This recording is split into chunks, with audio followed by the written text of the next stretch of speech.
좋고 이런 표현을 사용을 합니다. 이 속담의 유래는 숙종 때 안동의 권도원이라는 사람으로부터 유래를 했습니다. 이 선비가 마음이 참 따뜻하고 착해서 겨울이 되면은 경제적으로 어려운 사람, 먹을 음식이 없는 사람들을 섬기고 도와주는 것으로 명성이 자자했습니다. 그래서 이 사람의 소문을 들은 새로 부임한 부사가 이 권도원을 추천해서 왕족과 귀족의 무덤을 관리하는 작은 벼슬이지만 구품, 참봉이라는 벼슬을 얻게 했습니다.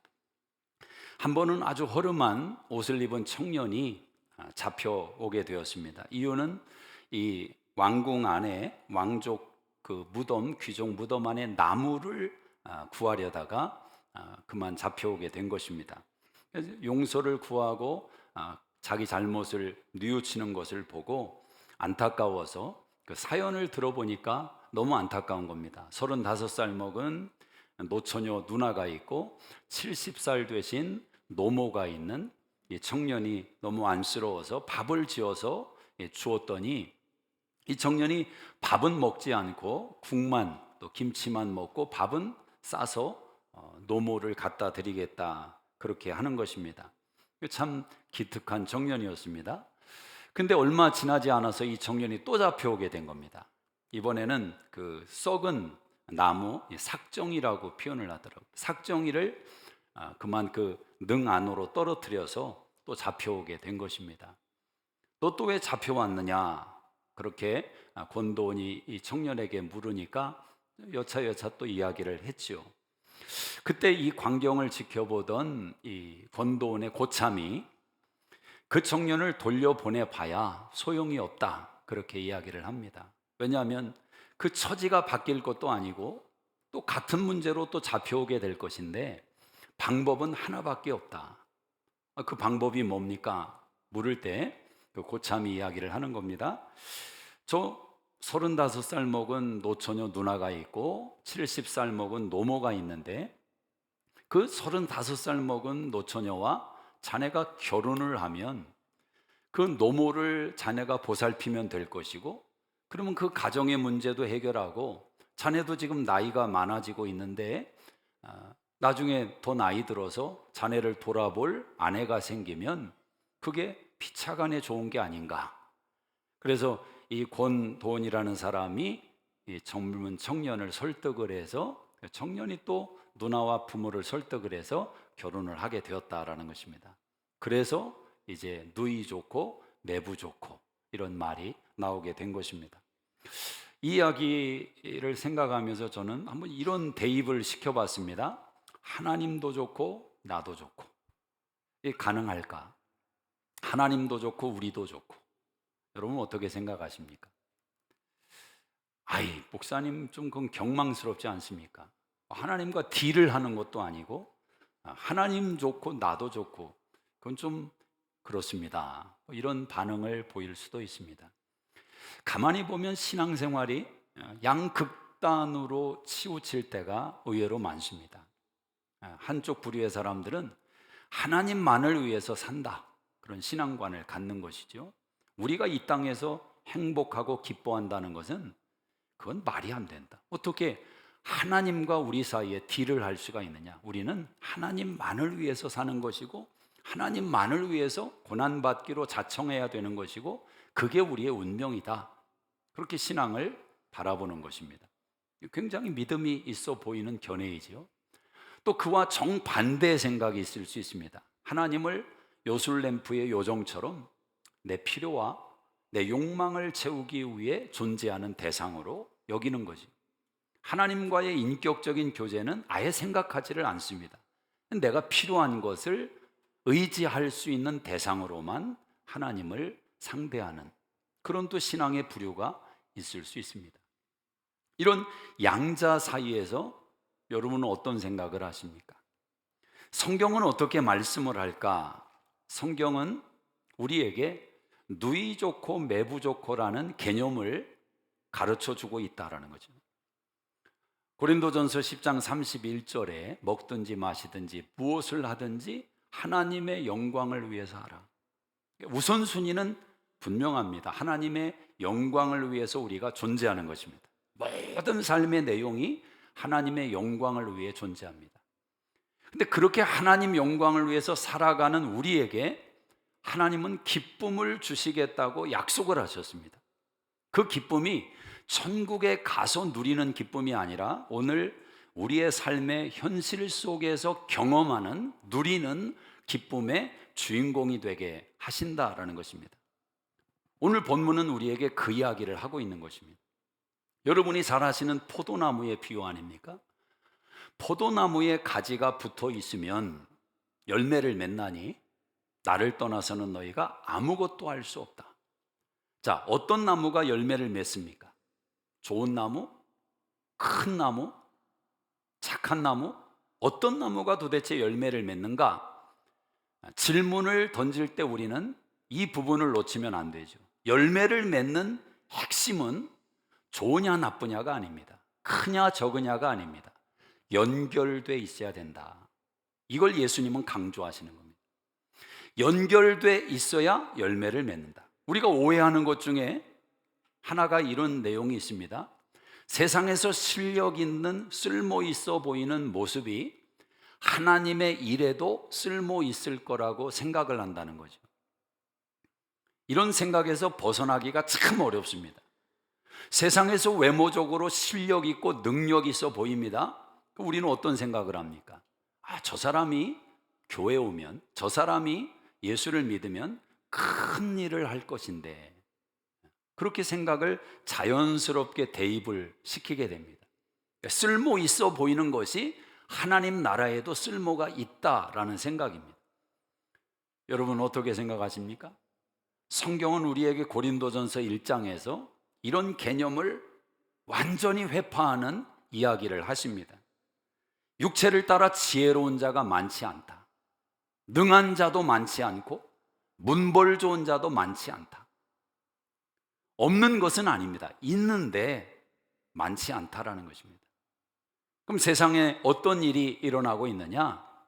우둔한 자, 약한 자, 또 천하고 멸시받고, 그런 사람들을 통해서 하나님은 강한 자를 부끄럽게 하시고 지혜자를 부끄럽게 하시고 있는 자들을 부끄럽게 하신다.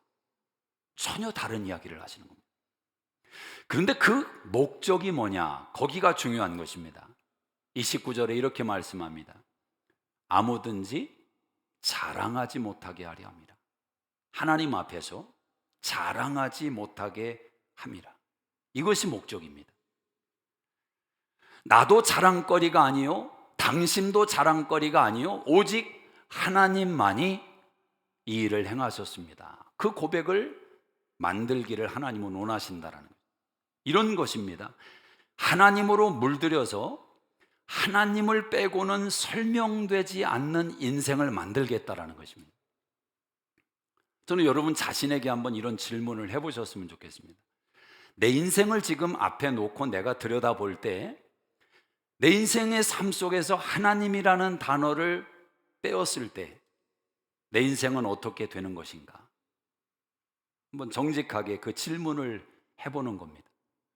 하나님이라는 단어를 뺐는데도 내 삶이 그렇게 흔들림도 없고 불행도 없고 여전히 그 모습, 그 상황을 유지해 갈 것이라고 느껴진다면 우리는 굉장히 잘못된 신앙의 길에 들어서고 있는 것이다. 그렇게 진단할 수 있습니다.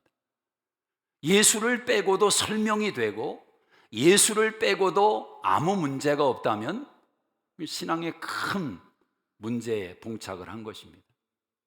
여러분, 사랑이 무엇입니까? 가장 큰 사랑이라는 것은 이렇게 해석할 수 있습니다. 내가 사랑하는 그 대상을 빼고는 내 인생이 설명되지 않는다라는 것입니다. 이것이 아마 가장 큰 사랑의 표현일 수 있습니다. 그걸로 사랑을 정의할 수도 있습니다.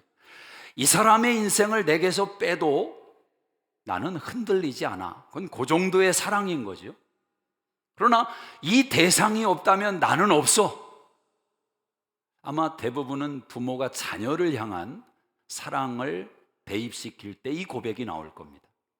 그래서 가장 큰 사랑은 부모의 자녀를 향한 사랑이라고 세상이 말하는 이유가 거기에 있는 겁니다. 이 사랑의 대상을 빼고 설명이 안 되는 거죠. 비즈니스를 여러분이 사랑하겠지만 그걸 내 인생 속에서 뺀다고 할 때 나의 존재가 없어진다, 그 정도는 아닐 겁니다. 물론 어떤 사람은 그런 사람도 있죠. 일을 너무 사랑해서 이게 없이는 내 인생이 없다. 사랑을 그렇게 점검할 수 있습니다. 자, 하나님을 빼고 내 인생이 설명되는가? 나는 하나님이 없다면 나는 존재의 이유가 없고 나는 내 모든 삶의 의미를 잃어버릴 것이며 내가 두려움과 불안 속에 나는 한 걸음도 내디딜 수가 없습니다. 그게 진짜 하나님을 향한 사랑의 고백일 겁니다. 자기 스스로 착하게 사는 사람도 얼마든지 있고 법 없이 사는 인생은 세상에 참 많습니다. 의미를 깨닫고 봉사하며 희생하며 아주 복된 삶을 누리는 사람도, 예수 없이 그런 인생도 참 많습니다. 그런 인생을 우리 신앙인들이 바라보면서 어떻게 반응해야 되겠습니까? 혹자는 그런 사람이 있을 겁니다. 아니, 예수 믿는 사람이 저 불신자 저렇게 살아가는 착한 사람보다도 못하다고 자기 자신을 한탄하며 지적하는 신앙인들이 있을 수 있습니다. 대부분의 사람들은 그런 경우 자기의 문제와 대입시키는 것은 하지 않죠. 애꿎은 교회 장로님들을 거론한다든지 권사님들을, 목회자들을 거론하면서 썩었다고 말이에요. 요즘 교회들이 썩어서 저렇게 불신자들도 저렇게 열심히 살고 착한 일을 하는데 교회 다니면서 사기치고 이러고, 그러면서 이제 본인은 그런 영역에서 벗어난 사람인 것처럼 또 이야기를 하는 그런 부류도 있을 겁니다. 자, 어떤 경우이든지 예수 없이도 잘 살고 착한 사람들을 바라보면서 어떤 뉘우침과 깨달음을 얻기는 얻는데 사실은 그 접근은 건강하지 않다라는 거죠. 목사님, 자극받으면 좋은 거 아닙니까? 여러분, 자극이 다 좋은 게 아닙니다. 이단 보고 자극받을 필요는 없습니다. 이단도 전도를 저렇게 열심히 하는데 우리는 뭐냐? 그런 말 하는 사람 치고 전도하는 걸 못 봤어요. 안 됩니다. 그것은 판단과 비난으로 흘러갈 위험성이 많습니다. 자기는 비껴놓고 또 자기 자신에게 대입을 시켜도 자랑거리가 될 위험성이 참 많습니다. 사랑하며 살자, 봉사하며 살자, 인내하며 살자, 이건 기독교 구호가 아닙니다.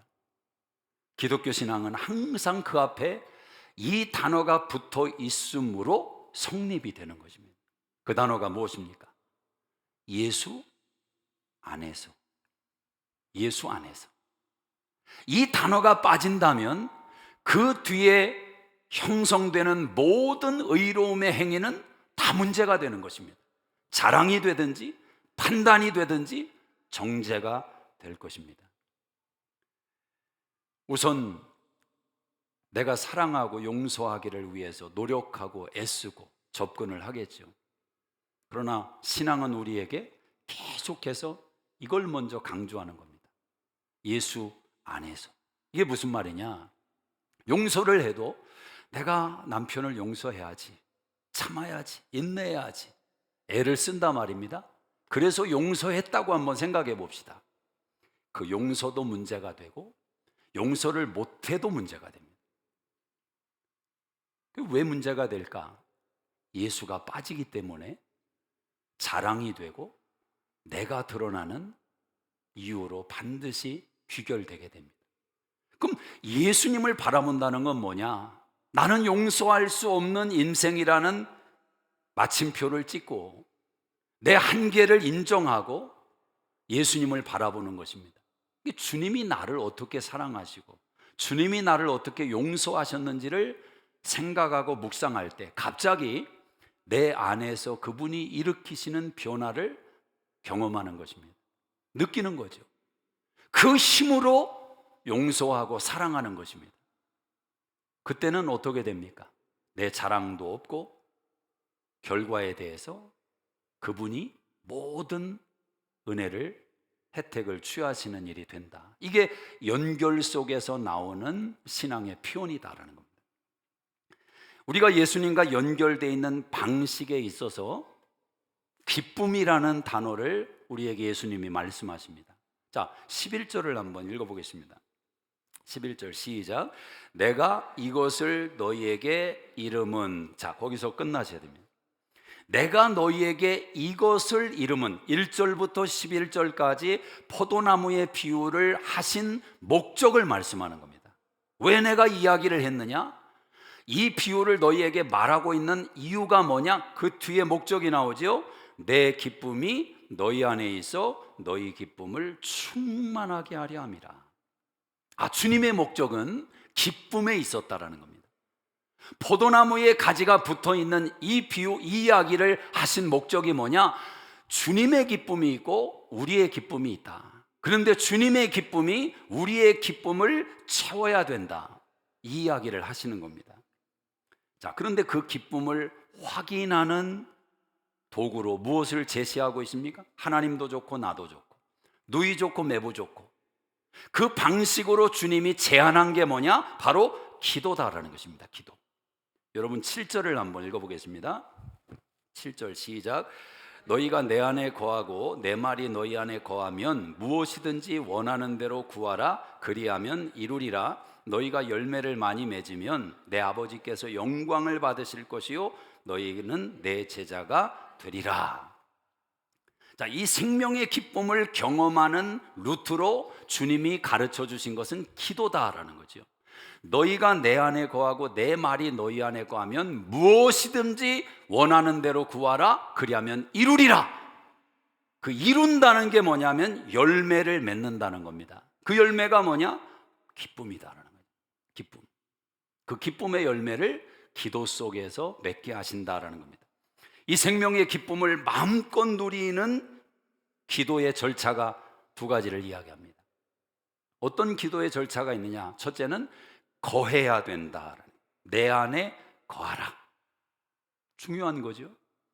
우리가 예수와 상관없이 기도하는 것, 주님 안에 거하지 않는 기도는 올리는 꽹가리가 되는 것입니다. 그럼 주님 안에 거한다는 것은 무엇입니까? 어떻게 예수 안에 거하는 것입니까? 그 비결을 주님이 7절에서 가르쳐 주셨습니다. 너희가 내 안에 거하고 내 말이 너희 안에 거하면, 우리가 주님 안에 거한다는 것은 주님의 말씀이 내 안에 거함으로써 인지하는 것입니다. 하나님의 말씀이 내 인생의 기준이 되고 있는가? 하나님의 말씀이 내 판단과 내 생각의 기준이 되고 있는가? 어떤 상황과 여건 속에서 성경 말씀이 생각나고 예수님의 이야기가 생각나서 내가 행동하고 결정하는데 영향을 주고 있는가? 그 사실을 통해서 내가 예수 안에 거하고 있는 것을 확인하게 되는 것입니다. 주님의 말씀이 내 안에 거할 때, 예수님은 말씀으로 거하시는 분입니다. 요한복음 1장 1절 3절에 보면 태초에 말씀이 계시니라. 예수님이죠. 이 말씀이 하나님과 함께 계셨으니 곧 이 말씀은 하나님이라. 지은 모든 것이 이 말씀이 없이는 된 것이 없다고 말씀을 합니다. 그러니까 예수님은 말씀으로 존재하시는 분인데 만물이 말씀으로 연결되어 있다는 것입니다. 왜? 말씀으로 창조하셨으니까. 여러분이 기르는 애완견도 눈에 보이지 않는 줄로 하나님과 연결이 되어 있습니다. 하나님이 지으신 피조물이기 때문에. 바닷속에 헤엄치는 물고기도 보이지 않는 하나님의 줄로 연결이 되어 있습니다. 하나님이 창조하셨으니까. 우리는 이 사실을 우리 삶 속에서 날마다 경험합니다. 여러분, 한국에 있는 가족과 여러분은 대화를 어떻게 하십니까? 전화로 할 것입니다.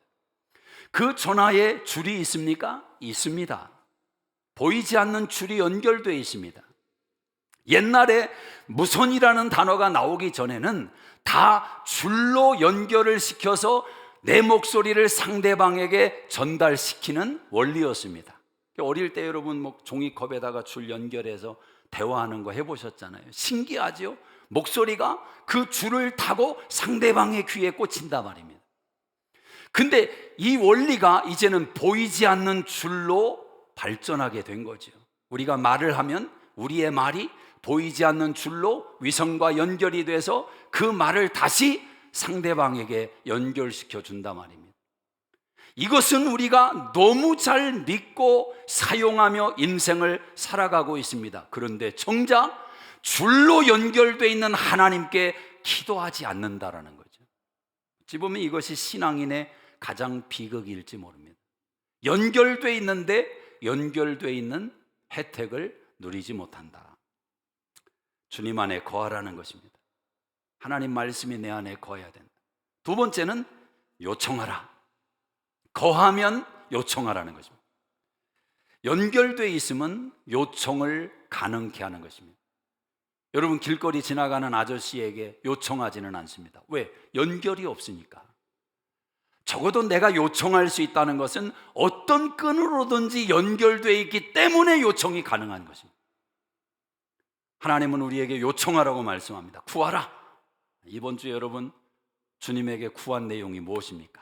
여러분이 가장 간절하게 구한 내용이 무엇입니까? 야고보 4장 3절에 너희가 얻지 못하면 구하지 아니합니다. 하나님은 구하라고 말씀하시는데 구하지를 않아요. 하나님께 얻지 못하는 이유가 바로 거기에 있다라는 거죠.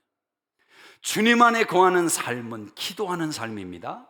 기도의 가장 핵심이 무엇입니까? 관계성 아닙니까? 하나님이 우리 아버지이시다.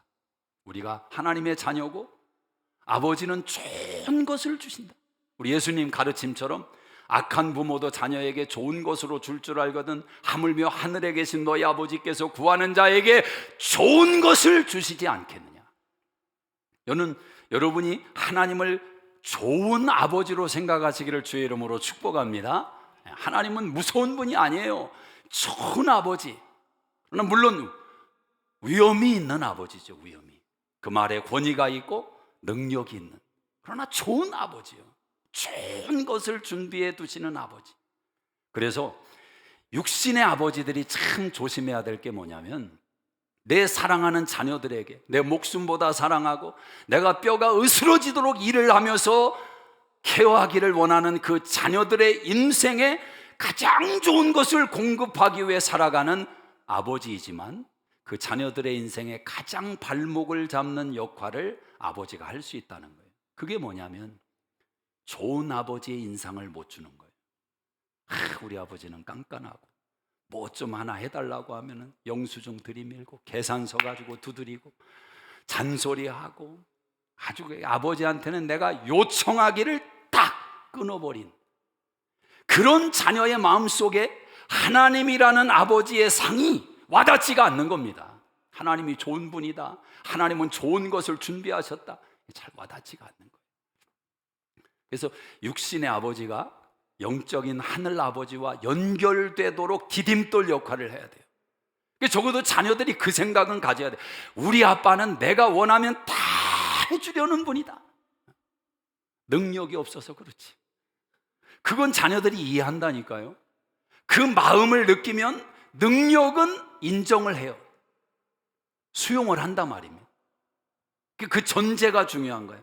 우리 아버지는 다 해주고 싶어하는 분인데 아버지가 능력이 안 돼서. 그때 하늘 아버지를 만나게 되면 하나님은 마음도 있고 능력도 있으신 분, 이게 이제 연결이 돼야 된단 말입니다. 하나님이 말씀과 기도 속에서 우리를 만들어 가시는데, 너희가 내 안에 거하고 내 말이 너희 안에 거하면 무엇이든지 원하는 대로 구하라. 저는 이게 주님의 폭이라고 생각합니다. 주님의 역량. 우리 주님은 쪼잔하지 않습니다. 다 구해라. 무엇이든지 구해라. 제한이 없어요. 제한이. 이런 분이 우리의 하나님인 줄로 믿습니다. 여러분, 기도 속에서 누이 좋고 매부 좋고가 왜 성립되는지 아십니까? 자, 요한복음 14장 13절에 예수님 말씀이 너희가 내 이름으로 무엇이든지 구하라, 이로 말미암아 아버지로 하여금 아들로 말미암아 영광을 받으시게 하려 함이라. 굉장히 중요한 말씀이에요. 우리가 기도하는 것이 단순히 우리의 목적과 필요를 얻어내는 통로가 아니라, 그 역할이 아니라 하나님이 아들 예수님으로 인해서 영광을 받으시는 루트가 우리의 기도라는 것입니다. 우리가 기도하면 하나님이 영광을 받으시고 아들 때문에 하나님이 기뻐하시는 기가 막힌 일이 하나님의 세계에서 일어난다는 것입니다. 그래서 여러분, 주의해서 들으십시오. 여러분이 기도하지 않으면 여러분의 인생의 필요를 못 얻어내는 그 정도의 문제가 아니라 여러분이 하나님 앞에 가장 큰 죄를 지으며 살아가고 있는 것이다라는. 무슨 죄냐? 하나님이 아들 예수님을 십자가에 내어주시고 그 고난받으시고 피 흘리시고 조롱받으시는 고난을 감수하시면서 하나님이 계획하신 일을 우리가 무시하는 일이 된다라는 거예요.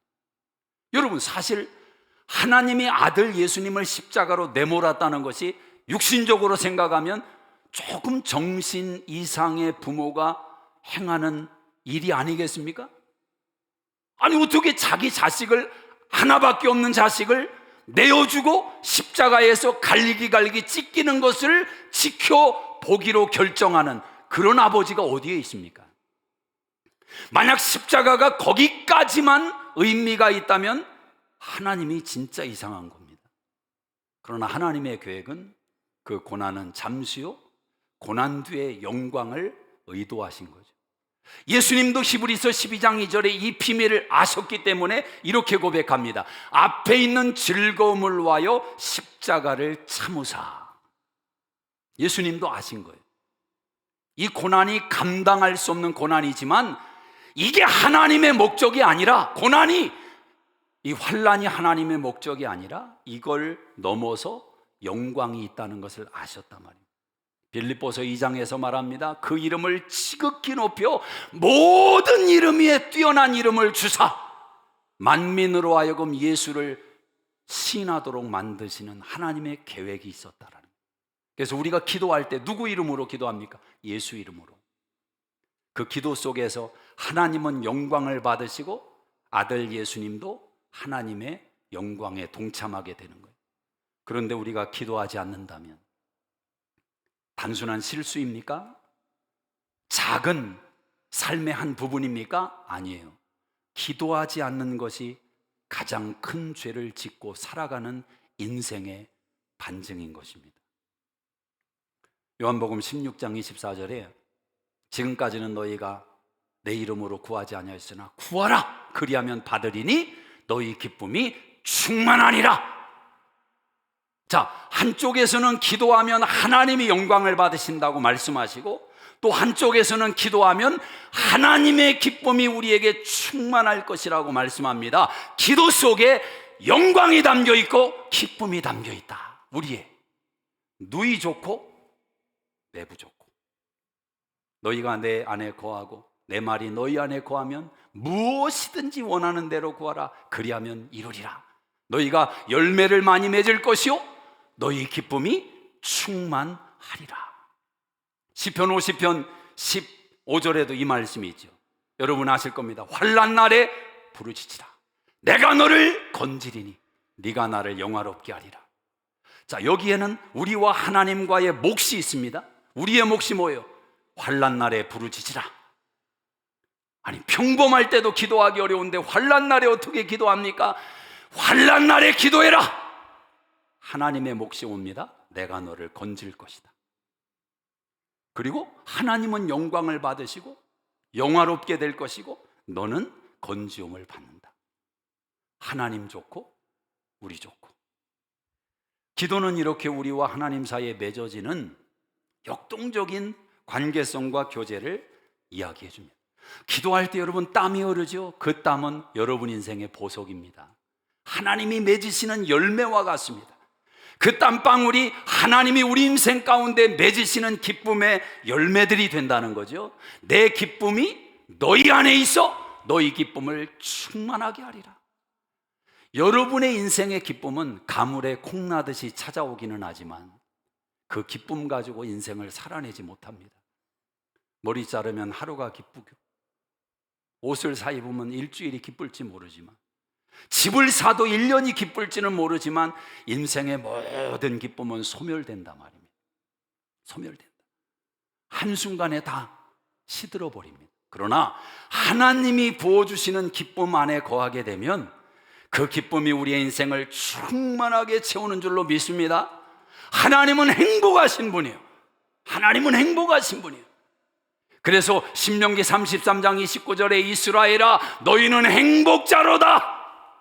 하나님이 저와 여러분에게 행복한 인생이라고 말을 합니다. 왜? 행복하신 부모 밑에 있는 자녀이니까.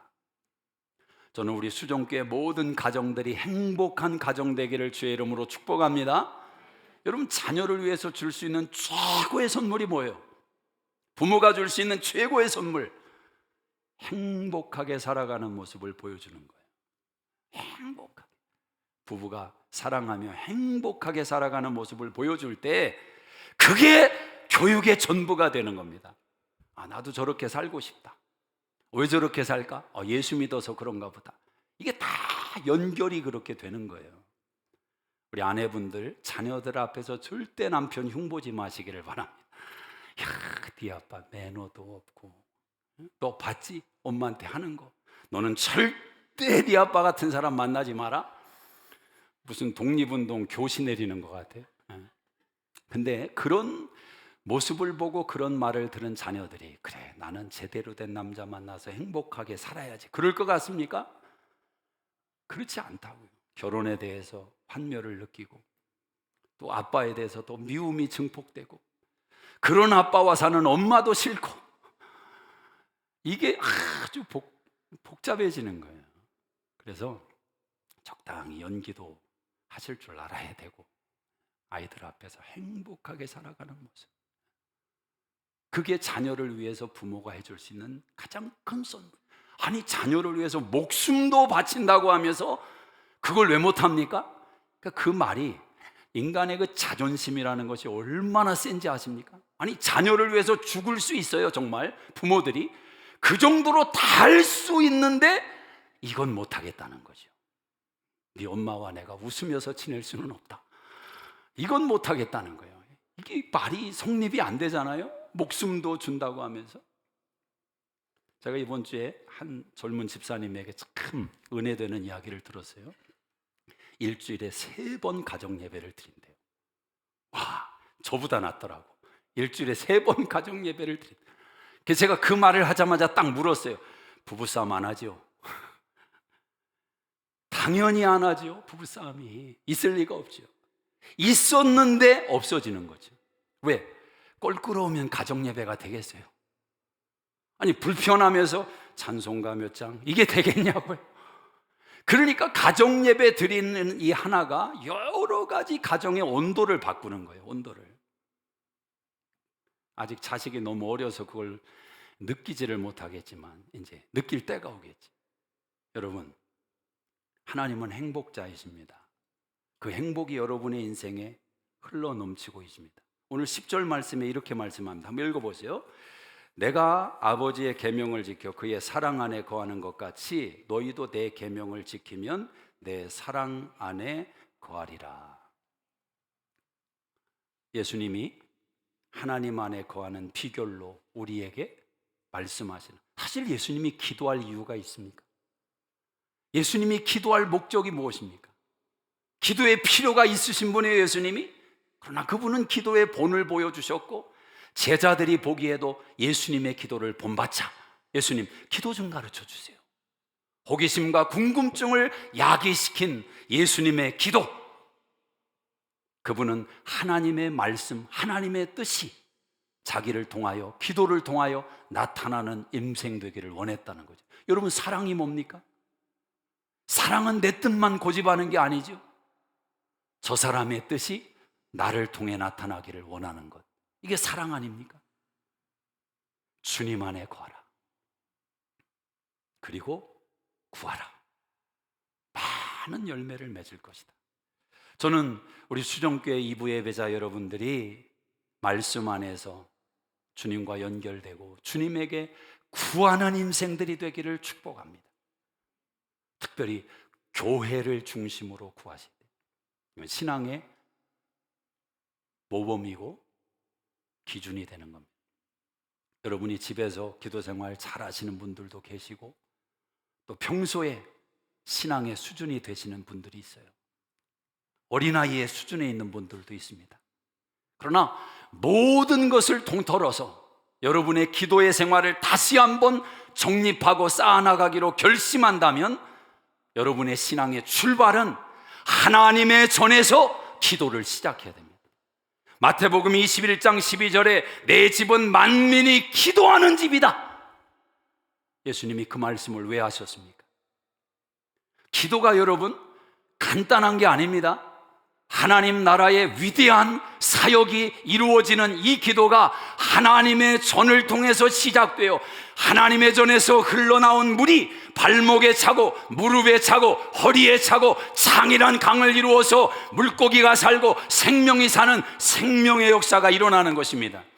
하나님의 전에 나와서 기도하는 거예요. 여러분, 다니엘이 바벨론 포로지에서 하루에 3번 창문을 열어놓고 하나님의 성전을 향하여 바라보고 기도했던 그 심정을 한번 생각해 보라 말입니다.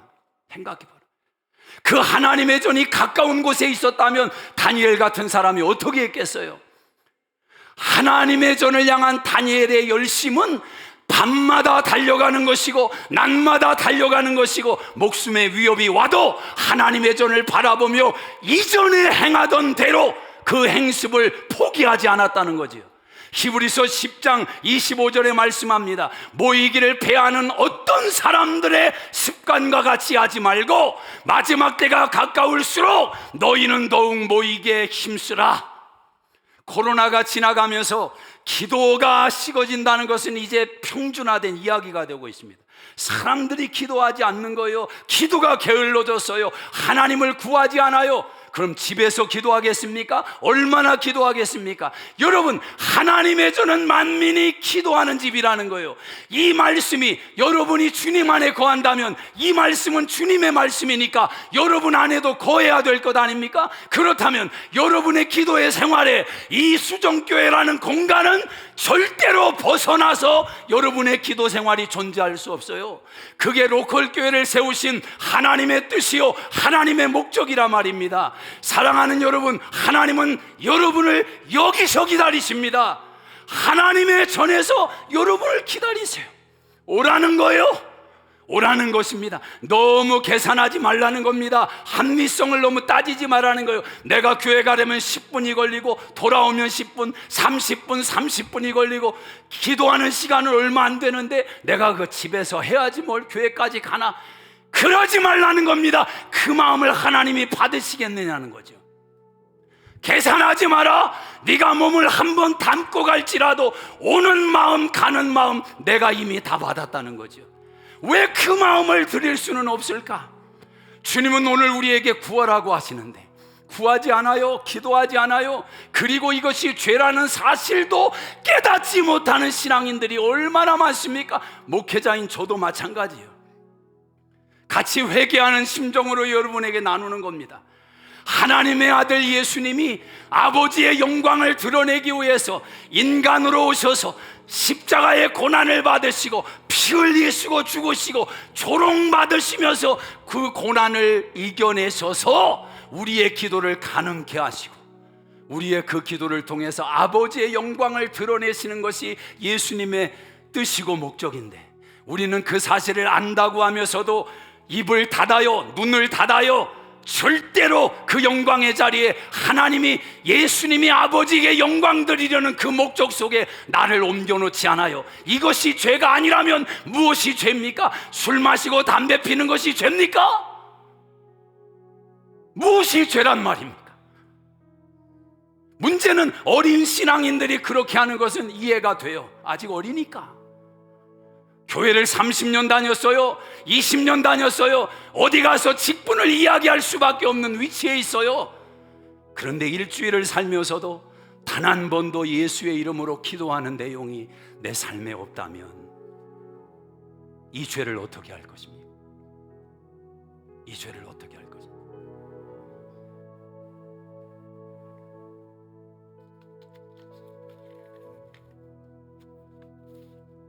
하나님 아버지, 우리 모두가 다시 한번 하나님 앞에 서 있습니다.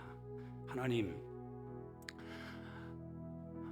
자랑거리가 우리 안에 있는 것이 아니요 오직 하나님 안에 있음을 고백할진대, 하나님, 하나님이 영광을 받으시고 우리 인생의 기쁨으로 채우시겠다고 약속하신 기도하라는 이 말씀에 순종할 수 있는 우리 수종교회 자녀들이 되게 하셔서 하나님, 우리 인생에 채우시는 기쁨을 맛보게 하시고 하나님이 영광 받으시는 거룩한 도구들로 쓰임받게 하여 주시옵소서. 이제는 우리 주 예수 그리스도의 은혜와 하나님 아버지의 놀라우신 사랑하심과 성령님의 교통하심이 이 한 주도 함께 하시기를 간절히 축원하옵나이다.